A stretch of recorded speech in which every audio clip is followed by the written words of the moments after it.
Members of Council, ladies and gentlemen, the clerk informs me that it is now 7 o'clock, so I will call this council meeting to order. And I would ask you please to stand and join with me in a moment of silent reflection and then our national anthem, O Canada.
Madam Clerk, are there any agenda announcements and/or amendments? Madam Clerk.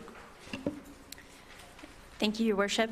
I have two announcements. The first one, staff report COMS 1119, item 2 under consent, has been updated with regard to the funding amounts noted within the recommendation and the executive summary on page 5 of the agenda in order to provide clarity on the totals for this funding application. The second announcement is with regard to staff report ES 1619 regarding Milton Education Village status update, Wilfrid Laurier University. This item has been withdrawn and will be rescheduled to a later date. Okay, I thank you very much. With that, any disclosure by any member of council this evening? Being none, we will continue.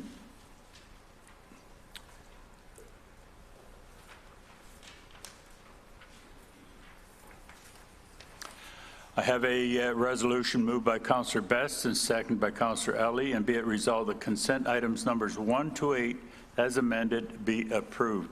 Are there any one of those that any member of council wish pulled out and dealt with separately? Councillor Tesser-Dirksen. Number 8, please. Number 8.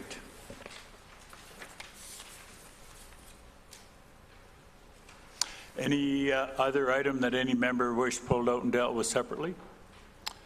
Okay, number 8, Councillor Tesser-Dirksen. Thank you, Your Worship. And really just some general concerns about the report. As you know, we have an issue with a quarry application out in Campbellville, and to see kind of the direction that it appears the province may be going, or lack of direction, I think I'm sensing staff's concern with the vagueness that's coming from the province. I'm just wondering if staff have any specific points they want to mention with respect more so to what we're lacking as opposed to what we're seeing, and if they have any indication from the province at all when we might get some clarity on where these policies are going. I know Ms. Koopman has been dealing with this file for some time. Ms. Koopman?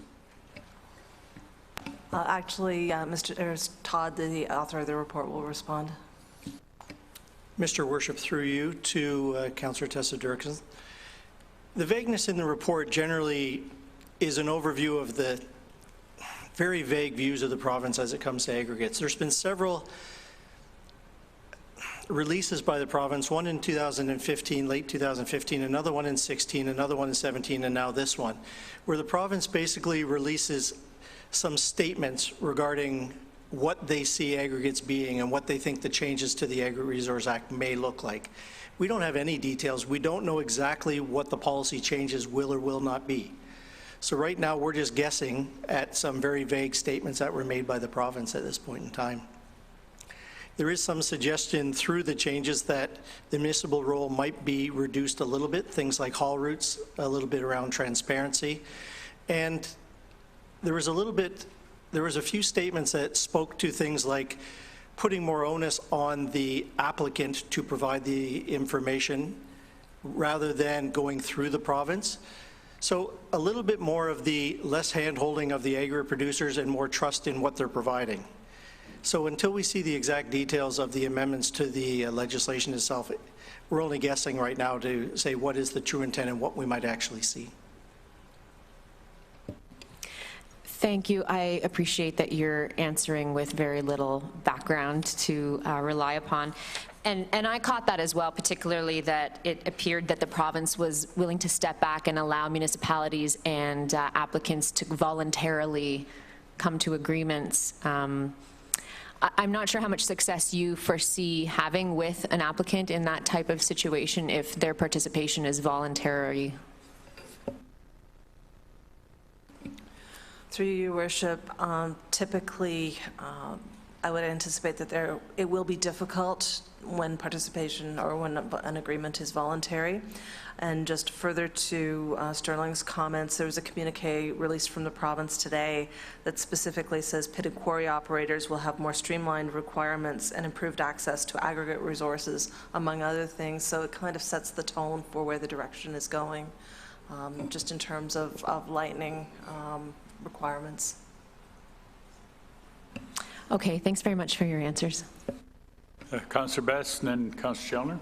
Yes, similar concerns. Thanks, staff, for the comments. Just if you look at the page 157 or agenda, page 3 of the report, it mentions about strengthening protection of water resources at a presentation last week at the region of both the HAC and NHAC committees with a new official plan. You'll be seeing more details when the region makes their presentations on the official plan of mapping water resources, which the province is highlighting. So I think that's could be something that's going to assist us greatly, because it's going beyond the watershed, but looking at what the resources are and protecting that. So we have a lot more work to be done, and thanks, staff, for their work on this. Councillor Challoner. Yes, Your Worship. This week, Council will receive a copy of the GRCA report on this as well. From what I understand, MOE, MNR, GRCA, as an example, or Conservation Halton, municipalities will be circulated. They'll continue to be circulated. The question is also one of who pays for the bulk of the reports. My understanding is, again, it's an understanding, don't know yet, that the financial onus will bear more greatly on the applicant, but in return for that, yes, can the system be streamlined is the question. And that's the hard part, I think, of the discussion, and we'll see what comes out of it. But the point being that all of the agencies of government that have traditionally commented on these applications will continue to do so. It's a question of, you know, what is the larger architecture, and that's what we don't know. But Council will receive a copy of the GRCA report, as will staff, later this week when it's circulated by Brett. Just, Councillor Challoner, you may be aware, and I'm a member of Conservation Halton, is there a coordinated effort by all the conservation authorities in Ontario? It's my understanding there may be, but I don't have a lot of information on that. But as far as the grant is concerned, is that your understanding as well? That's correct. I think that's important, that all conservation authorities are speaking with the same voice on this issue as well. Any further on item 8? Okay, you heard the resolution. Those in favor of the motion? That's carried.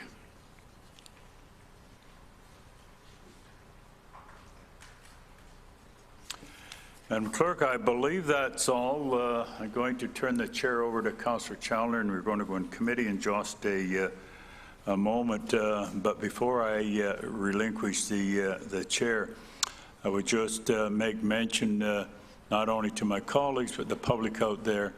You'll notice, of course, many of us are wearing poppies now, and of course, Remembrance Day is coming up. November the 11th is not all that far away. On November the 3rd, there's a Remembrance Day service in Haltonville, the rural part of this municipality, at 2 o'clock. So I invite my colleagues and the public to be there for that.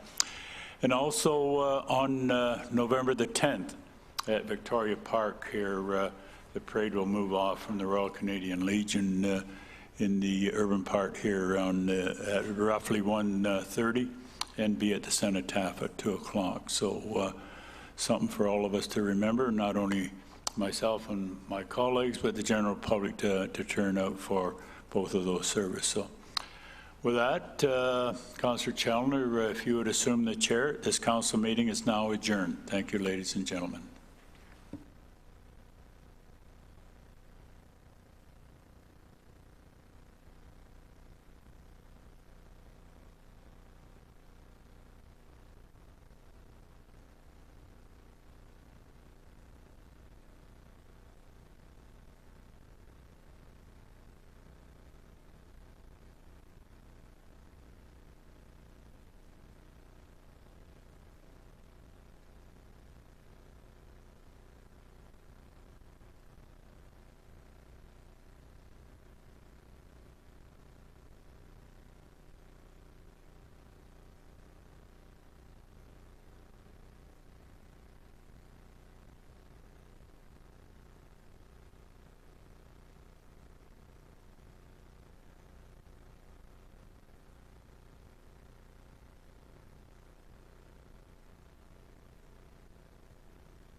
This is now a public meeting portion of our agenda. Council will not make a final decision on any application this evening. Anyone who would like to be informed when the final report will be going to Council, or anyone who wishes to speak but is not a registered delegate, please fill out the register located just inside the Council chamber doors to the left. This is a public meeting under the Planning Act for general housekeeping amendments to Comprehensive Zoning Bylaw 016-2014 as amended, and Comprehensive Zoning Bylaw 144-2003 as amended. If there is anyone other than a representative of the applicant in the audience who would like to speak on this matter, please raise your hand. You will be given an opportunity to speak. Registered delegates will be given the opportunity to speak first, and we have no registered delegates. Is there anyone in the audience who wishes to address this matter? For a second time, is there anybody in the audience who wishes to address this matter? Yes, sir. Please come forward, and when you reach the podium, state your name and address, please. Just want to put the push the button. And just your name and address. Thank you. My name is Tony McDonald, 11029 First Line in Moffat. I'm here because of confusion. I read the notice that was sent out. I haven't had a chance to get into council, into the town hall to get more information.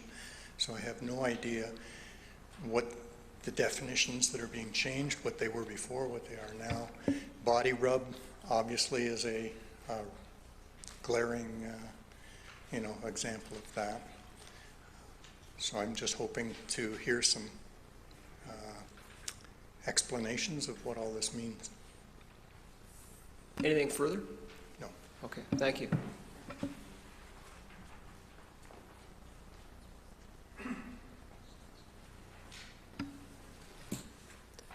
For a third time, is there anybody who wishes to address this matter from the audience? Seeing no others, then we'll proceed. I will now read out the staff recommendation. I'm assuming that, Barb, that you will respond to the applicant in the report and not tonight. Is that correct? Just for clarification, through you, Mr. Chairman, I can provide clarification that the definition of a regulated health professional does not relate to the Moffat area.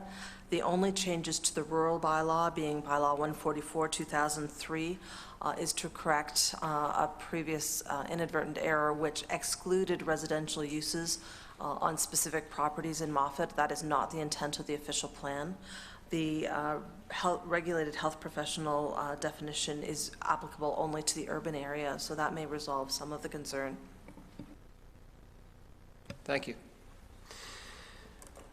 I will read out the recommendation, and I'll take questions from members of council.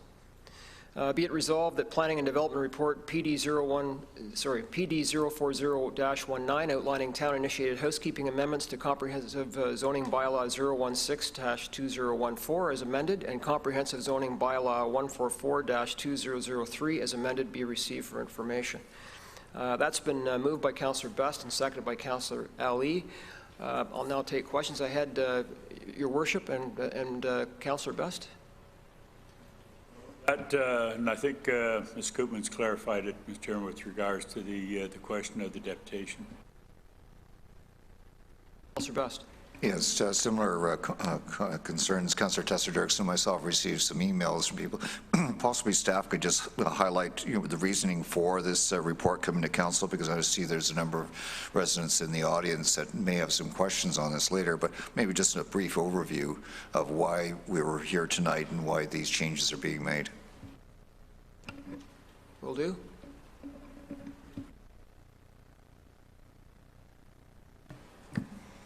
Good evening, Your Worship, and members of council, staff, members of the public. Staff has been trying to keep our bylaws as accurate and up to date as possible. To do so, staff has been trying to bring forward minor changes of a housekeeping nature every 6 months to 1 year. The housekeeping amendments proposed in the report relate to the following topics. The first one is correcting the health professional regulated definition to reflect current regulations and legislation. The second is providing opportunities for alternative healthcare professionals that are similar to regulated health professionals but are not registered under the Health Profession or Regulated Health Professions Act, and to operate as a single practitioner within an office. Further to that, an office use is permitted as a home occupation, so those people could do that as long as they're the only person in the home occupation, and they'd be subject to certain specific provisions. The third is permitting daycare center uses as of right in the town's urban growth center mixed use zone, now that we're getting the type of development that is coming ahead, and no longer just the industrial condominiums. We have more opportunities for those uses, and we obviously have a lack of those uses. And the fourth is to correct an error in the site-specific zone, RV Star 20, applicable to 8 properties within the hamlet of Moffat. The intent, as Ms. Koopmans had indicated, of the site-specific zone was to permit hamlet residential uses along with a very limited list of historical commercial uses. And what happened with the language is, by putting only permitted uses, it denied the residential uses. So we're just correcting that particular wording to say additional uses. So the result of that will be hamlet residential uses, and then that list of uses in accordance with the official plan. Councillor Best. And also, are these changes to reflect provincial policies? Because I know the province has changed a few policies recently. Through you, Mr. Chairman, are you looking for specific ones? I just wanted to give some comfort to people that, basically these professions that you mentioned are provincially regulated. We have to conform to them. Is that correct? Through you, Mr. Chairman, that is correct. Any further questions of council, of staff? I have none. All right. I'm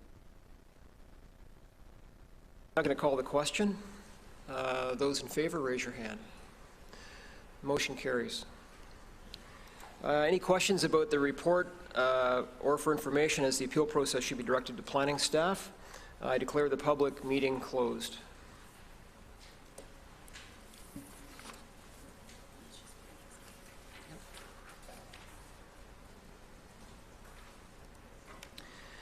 Items for consideration, staff report CRS-065-19. The subject matter is retail cannabis stores. It's an update.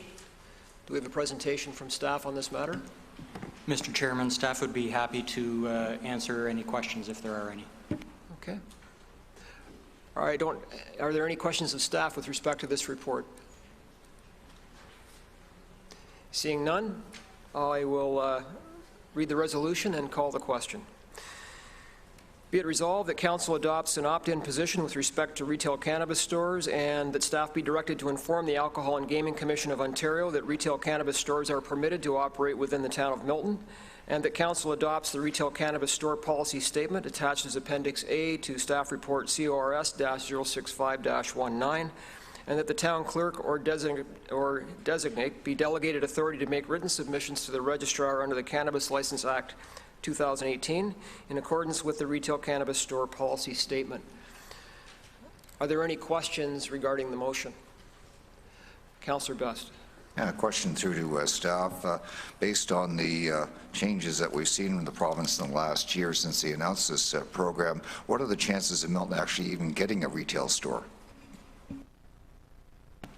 Mr. Chairman, I don't think that I could give any accuracy to a response from that.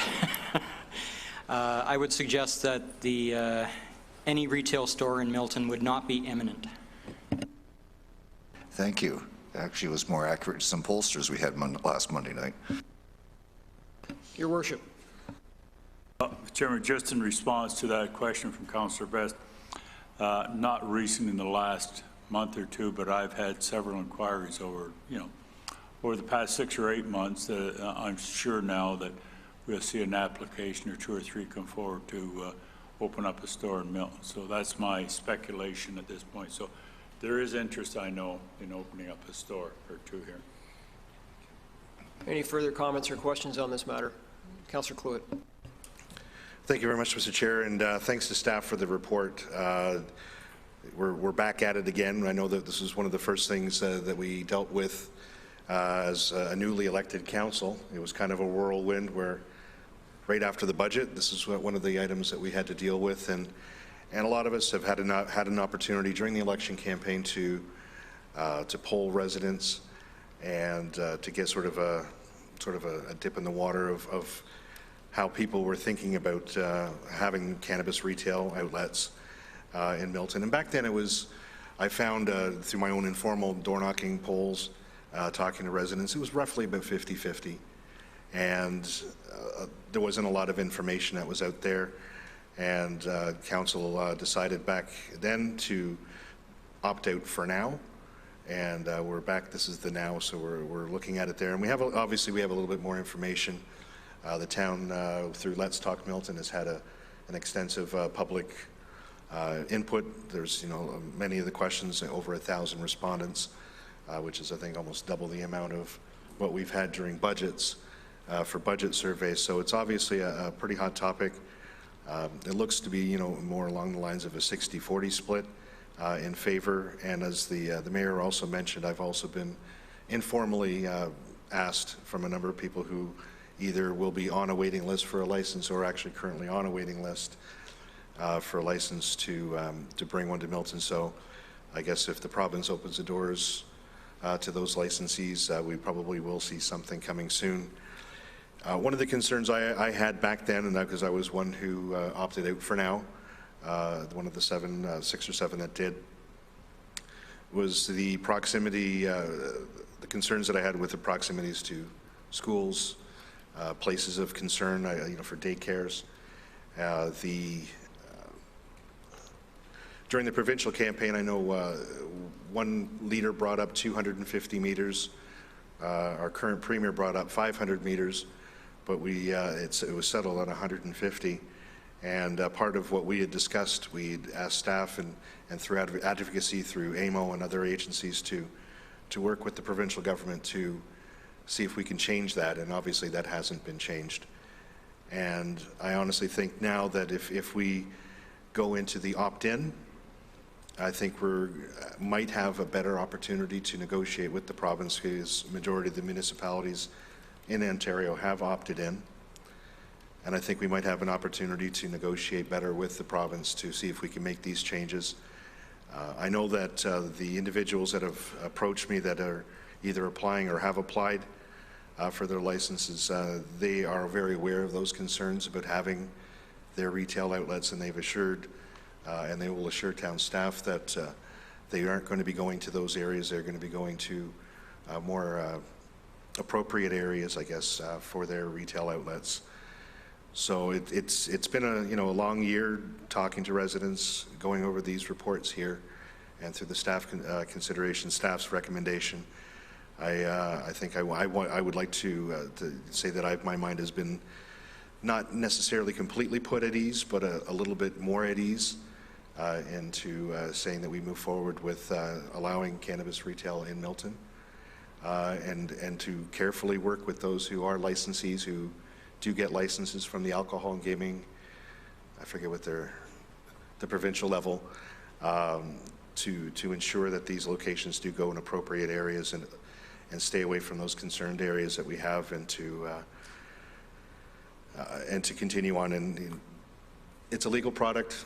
Let's make sure that we handle this as properly as possible with our town staff and the people who are going to be applying for it. So that's my urging of council, if we can just move forward and get it done. Thanks very much. Thanks, Councillor Cluett. Councillor Ali. Thank you, Mr. Chair. I just have a question for staff. Nothing has changed when it comes to the revenue that town receives from any of these stores that open up? I just want clarification on that. Through the chair, correct. At this point in time, there's no change. We previously reported the total is around $51,000 in revenue that we received to date through the funding programs. And based on the way the program is currently structured, and our understanding is that this decision has no bearing on additional revenue at this time. Thank you very much. So what I understand is that the argument that this will bring in more economy and more money to the town, I don't think that's a valid argument. That is my understanding. Am I correct? For clarification, maybe I answered in a slightly different perspective than I was speaking specifically to direct revenue that we would receive from the opt-in, opt-out decision.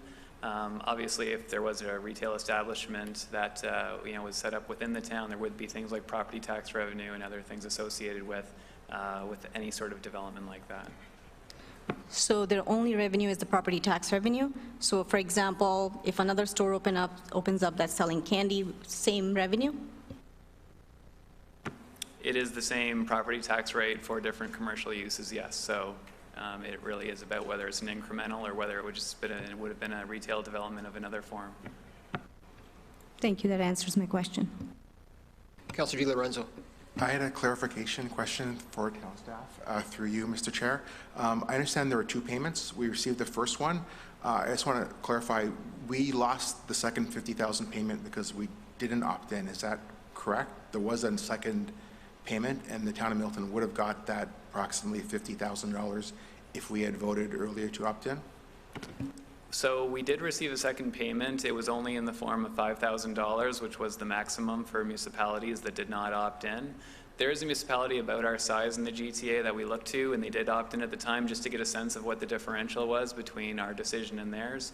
And it's in the order of around $70,000 to $75,000 of difference between opting in and opting out for a municipality of our size. Thank you. So I just want to clarify that we did lose $70,000 approximately because we chose not to opt in. That was my only clarification. You might want to get clarification on that comment. Correct. The difference between opting in last year versus now was around $70,000. Are there any other questions? All right, then I will now call the question. I'll read the resolution. Sorry, I've read the resolution, so I'll just call the question. Those in favor? It's carried. Opposed? One. Okay.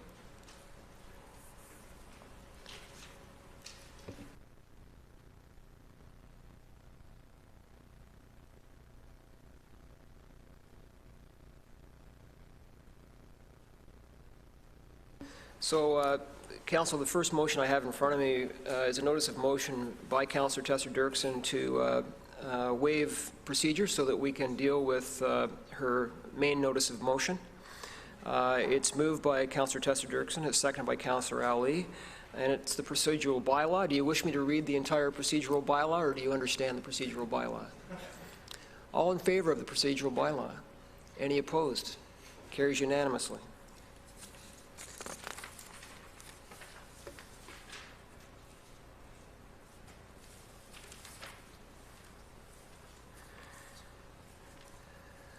By moving as expeditiously as possible through this meeting, we're helping Councillor Di Lorenzo get the Milton Villager out early.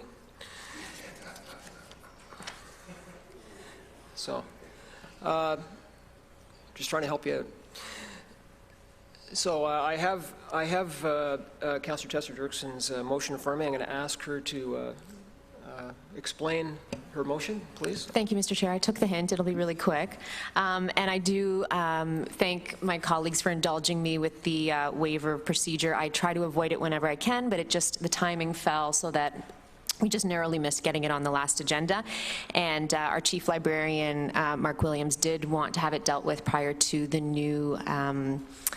newly voted in MPs, newly elected government being sworn in. So that's why we're bringing it through the procedural waiver. So the Canadian Urban Libraries Council is a group that our chief librarian supports strongly. And basically what we're asking for is support to in their endeavor to get the government to recognize digital publishing and the need for it within our communities to provide greater literacy and access to literature to people who would use digital formats as opposed to physical print and publication. So the Deputy Chief Librarian is here if anyone has any questions for him. And sorry to put you on the spot, Dave, but I'll leave it to him if there's any questions from my colleagues. Are there any questions of Councillor Tester-Dirkson on this matter? All right. Seeing none, I'll read the resolution and call the vote. Whereas the town of Milton recognizes the important role that libraries play in our community, and whereas vulnerable demographic groups, including seniors, low-income families, youth, and new Canadians rely on access to libraries as an important tool for their participation in the community, and whereas library users increasingly seek to access digital publications offered by multinational publishers, and that access to these publications is too often curtailed by prohibitively high licensing fees or else entirely denied to Canadian libraries.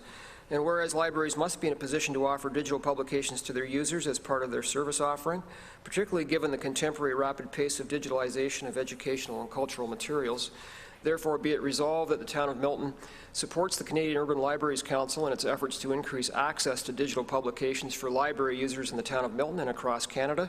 2, calls on the federal government to investigate the barriers faced by libraries in acquiring digital publications and the problems that poses for vulnerable demographic groups in Canada, and further asks the federal government to develop a solution that increases access to digital publications across Canada and assists libraries in meeting the cost requirements to acquire digital publications. A very well-written motion. All those in favor, raise your hands. Opposed? Carries unanimously.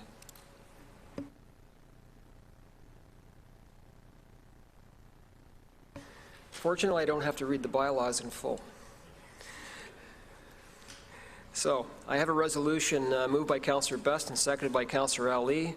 Be it resolved that bylaw numbers 101-2019, 102-2019, 103-2019, and 104-2019 be read, passed, and numbered, and that the mayor and the town clerk be authorized to sign the said bylaws, seal them with the seal of the corporation, and that they be engrossed in the bylaw book. Any questions of this motion? All in favor, raise your hands. Carries unanimously.